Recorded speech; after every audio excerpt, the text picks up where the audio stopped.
మన ప్రభును ప్రియ రక్షకుడైన యేసుక్రీస్తు నామమున మీకు అందరికీ వందనాలు, శుభములు. ప్రిదోన్ బిడ్లారా, ప్రభునందు సుఖముగా సౌఖ్యంగా ఉన్నారని ఆశపడుతున్నాను. మీ ప్రార్థన వసతులు ఉంటే తప్పక మాకు తెలియచేయండి, మీ కొరకు ప్రార్థించడానికి సిద్ధంగా ఉన్నాం.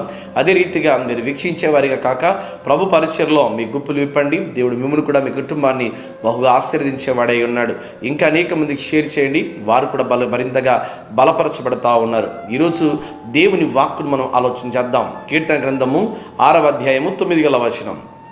యెహోవా నా విన్నపము ఆలకించి ఉన్నాడు. ప్రిదోన్ బిడ్లరా, దేవాది దేవుడు నీవు చేస్తున్న ప్రతి ప్రార్థనను ఈరోజు ఆలకించేవాడై ఉన్నాడు. నువ్వు ఎలా ప్రార్థన చేస్తున్నావు? ఒక హన్నాలాగా ప్రార్థన చేస్తున్నావా? ఆమె తన మాటలను బయటికి చెప్పుకోలేదు, కానీ హృదయంలో మాత్రము ఇదిగో దేవునికి పిక్కటిల్లేలాగా వినపడేలాగా ప్రార్థన చేస్తూ ఉంది. అందుకే దేవుడు ఆమె ప్రార్థన ఆలకించాడు, ఆమెకు జవాబు అనుగ్రహించాడు. ఆమె మౌనం ఇదిగో లోకమును కనబడుతుందేమో, కానీ ఆమె లోపట ఉన్న స్వరం మాత్రం దేవునికి స్పష్టంగా వినబడుతుంది. కారణం ఏంటి తెలుసా? తను పడిన అవమానం, తను పొందినటువంటి గాయం, తను పొందినటువంటి వేదన తనకు బాగా తెలుసు. ఆ పొందిన గాయం ఎవరు మాన్పగలరంటే దేవుడు మాత్రమే మాన్పగలిగినని ప్రభు సన్నిధానంలో ప్రార్థన చేస్తూ ఉంది.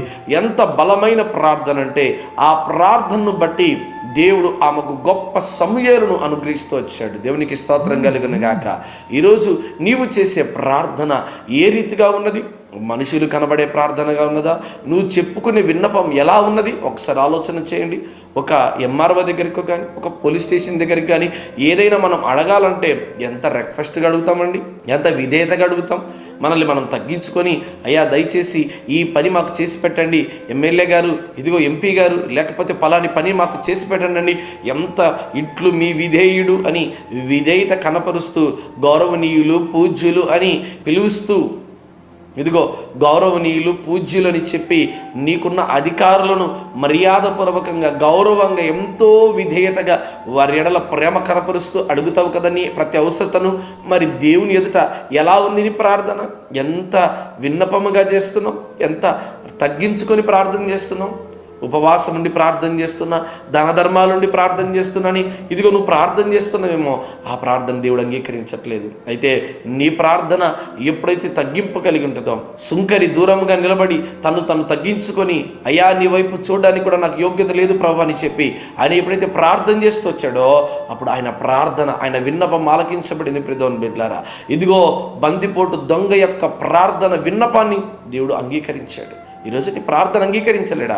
ఎప్పుడైతే నువ్వు తగ్గించుకుంటావో, ఎప్పుడు దేవుని నామాన్ని గణపరిచి పైకి ఎత్తిస్తావో, అప్పుడు నీ ప్రార్థన దేవుడు అంగీకరిస్తాడు, ఆలకిస్తాడు. తప్పకుండా ఈరోజు నువ్వు చేసే ప్రార్థన నువ్వు తగ్గించుకొని దేవుని నామాన్ని ఎక్కించి గణపరిచేవాడిగా నువ్వు ఉండి ఆయన నామాన్ని కొనియాడుతూ ఆయన దగ్గర నువ్వు విధేయత కలిగి అడగలిగితే దేవుడు తప్పకుండా నీ ప్రతి ప్రార్థన విన్నపాన్ని దేవుడు అంగీకరించి ఆమేన్ అని ఇప్పుడే నీకు సమాధానమిచ్చి మెండైన దీవెనలు అనుగ్రహించునుగాక. ఆమేన్.